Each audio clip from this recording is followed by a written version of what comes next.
আসসালামু আলাইকুম, সবাই কেমন আছেন? আজকে আমি আপনাদেরকে দেখাবো ইলিশ মাছের ভর্তা। এখানে আমি প্রথমে 1 চামচ লবণ, হাফ চামচ হলুদের গুঁড়া, হাফ চামচ মরিচের গুঁড়া দিয়ে ইলিশ মাছটা মেখে নেব।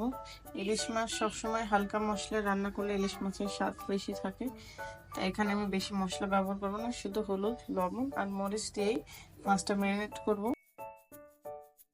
এখানে আমি 100 ml সরিষার তেল নিয়েছি। তেলটা গরম হয়ে গেলে আমি ম্যারিনেট করা মাছটা দিয়ে দিব।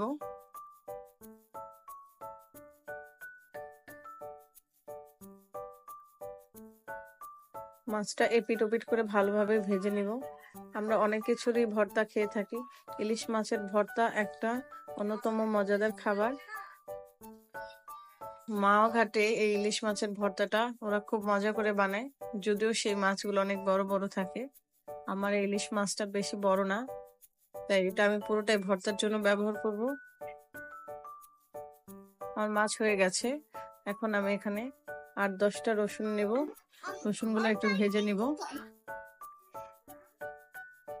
এখন আমি মরিচগুলো ভেজে নিব। মরিচ আপনারা ঝাল অনুযায়ী দিবেন, কম ঝাল খেলে কম দিবেন, বেশি ঝাল খেলে বাড়িয়ে দেবেন।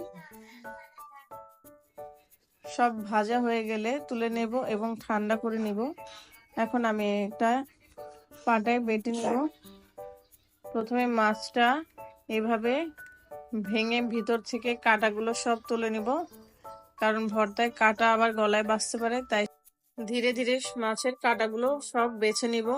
এখানে লেজ আর মাথায় বেশি কাঁটা থাকে এবং কাঁটাগুলো বড় বড়, তাই মাছ বাছার পরে মাথার অংশটা আমি আলাদা করে পাটায় বেটে নিব, মাথার লেজের অংশটা। এভাবে ভর্তা বানিয়ে খেলে 1 প্লেট ভাত খাওয়া যায়। ভর্তা এত বেশি মজা হয়।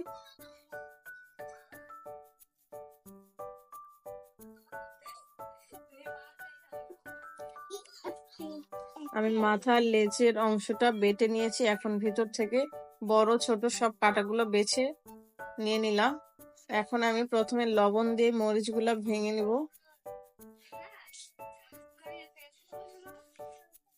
এরপর পেঁয়াজের সাথে মরিচগুলো ভালোভাবে মাখিয়ে নিব। এখানে আপনারা চাইলে রসুন রাস্তাও রাখতে পারেন, কিংবা এভাবে একটু ভেঙে ভেঙেও নিতে পারেন।